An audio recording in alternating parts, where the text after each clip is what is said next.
Thank you very much. It's a great. I think you read everything.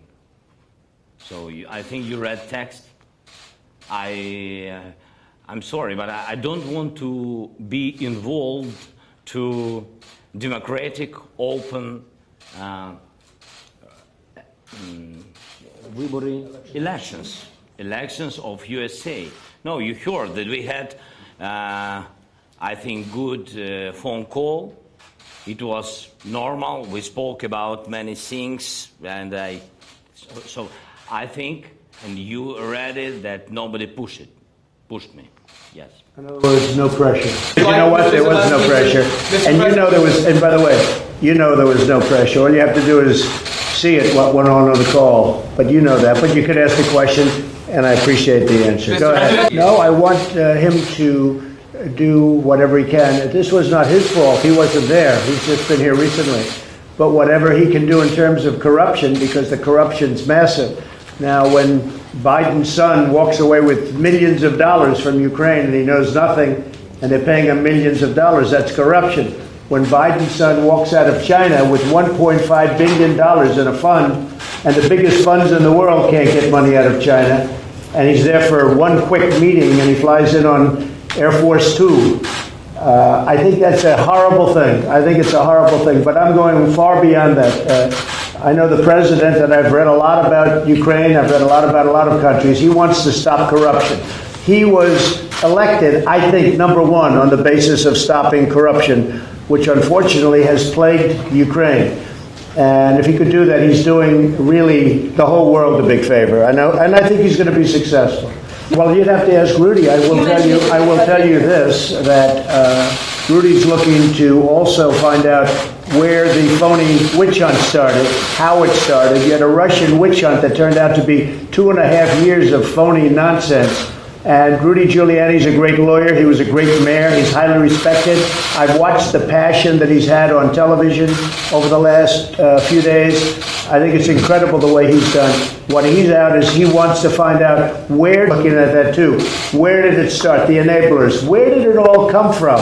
It was out of thin air. And I think he's got a very strong right to do it. He's a good lawyer. He knows exactly what he's doing, and it's very important. Mr. President. Well, if I didn't align myself with both of them, you'd never have a deal.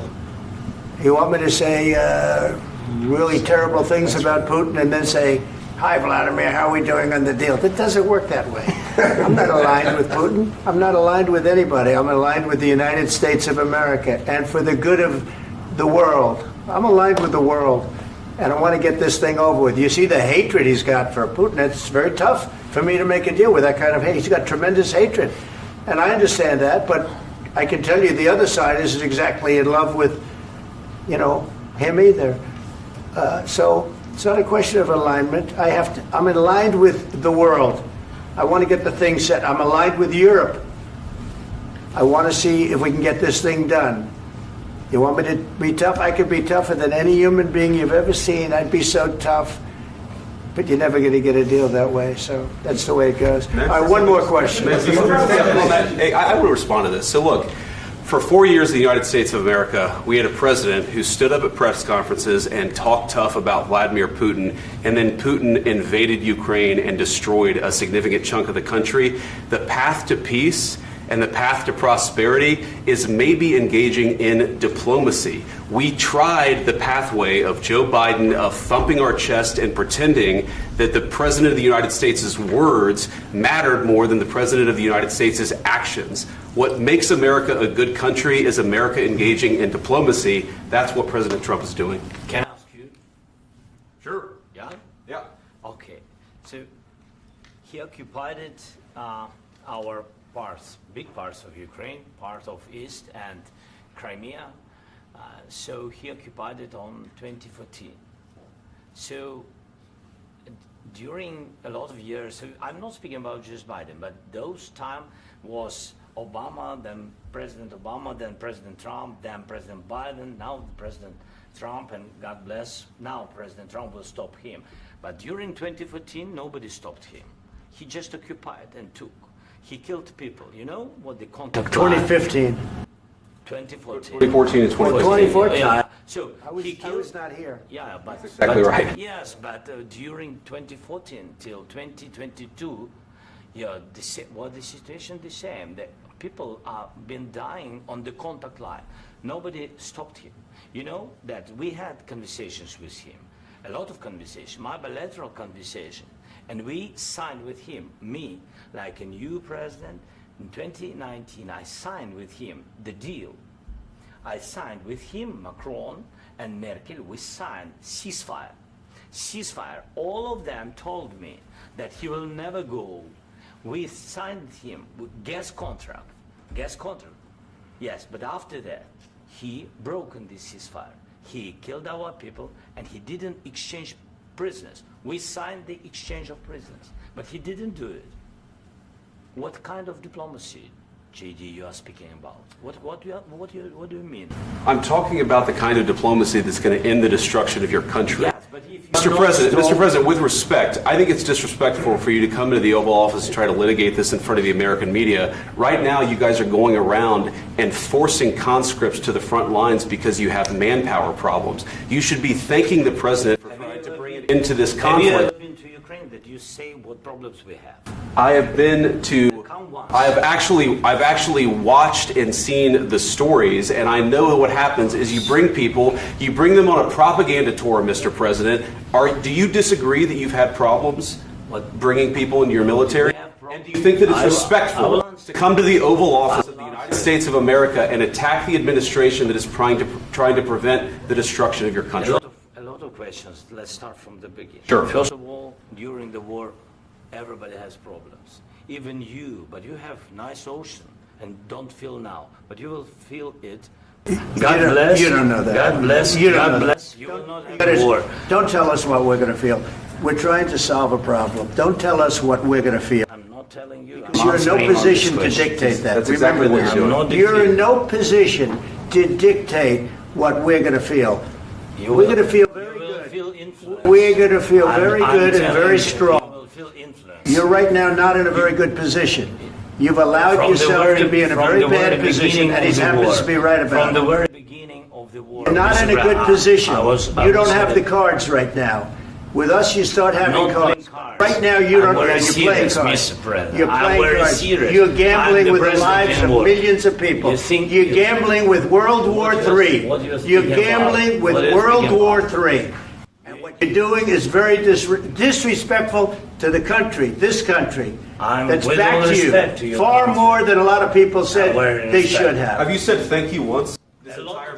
No, in this entire meeting, have you said thank you? Today. You went to Pennsylvania and campaigned for the opposition in October. Offer some words of appreciation for the United States of America and the president who's trying to save your country.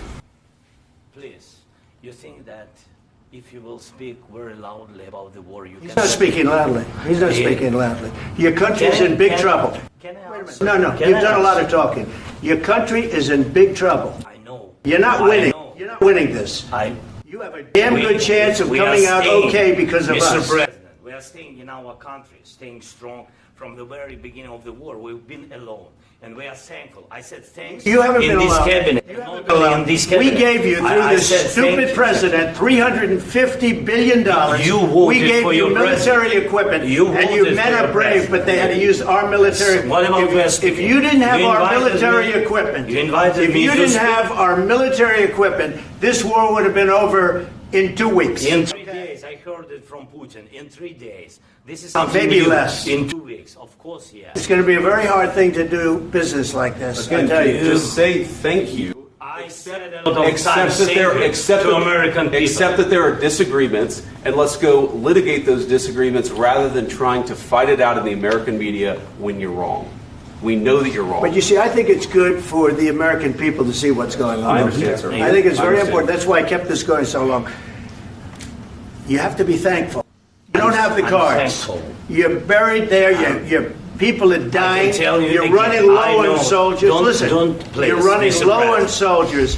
It would be a damn good thing. Then you tell us, I don't want a ceasefire. I don't want a ceasefire. I want to go, and I want this. Look, If you could get a ceasefire right now, I tell you, you'd take it so the bullets stop flying and your men stop getting killed. Of course, I want to stop the war. But You're saying you don't want a ceasefire? But I said to you, I want a ceasefire. with guarantees. Because you'll get a ceasefire faster than an agreement. Ask our people about ceasefire, what they think. That wasn't It with doesn't matter me. for you what That wasn't with me.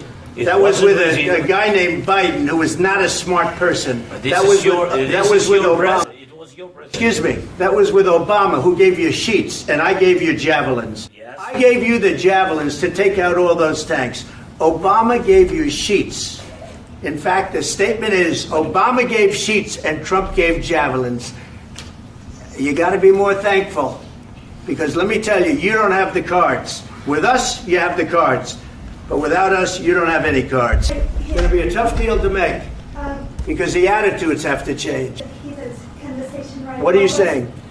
She's asking, what if Russia breaks the ceasefire? What if anything? What if a bomb drops on your head right now? Okay? What if they broke it? I don't know. They broke it with Biden, because Biden, they didn't respect him. They didn't respect Obama. They respect me.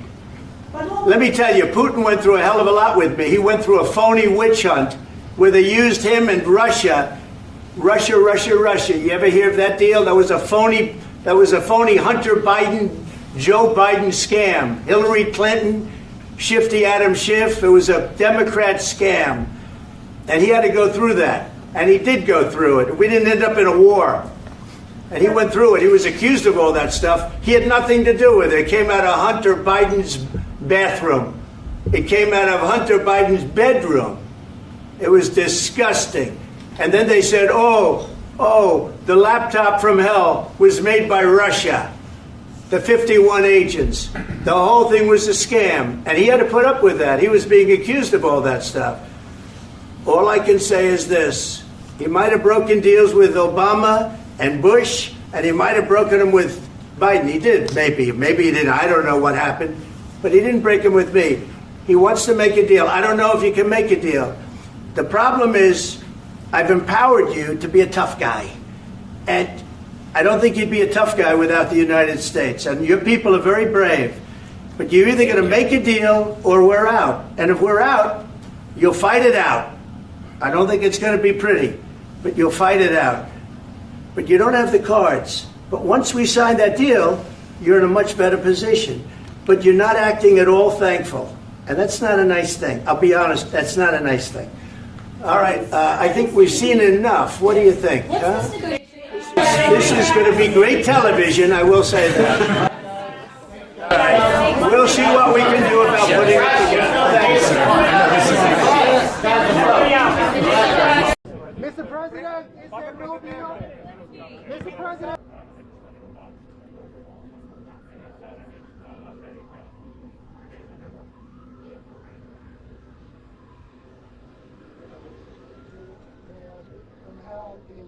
Did you sign the deal? He's on the phone.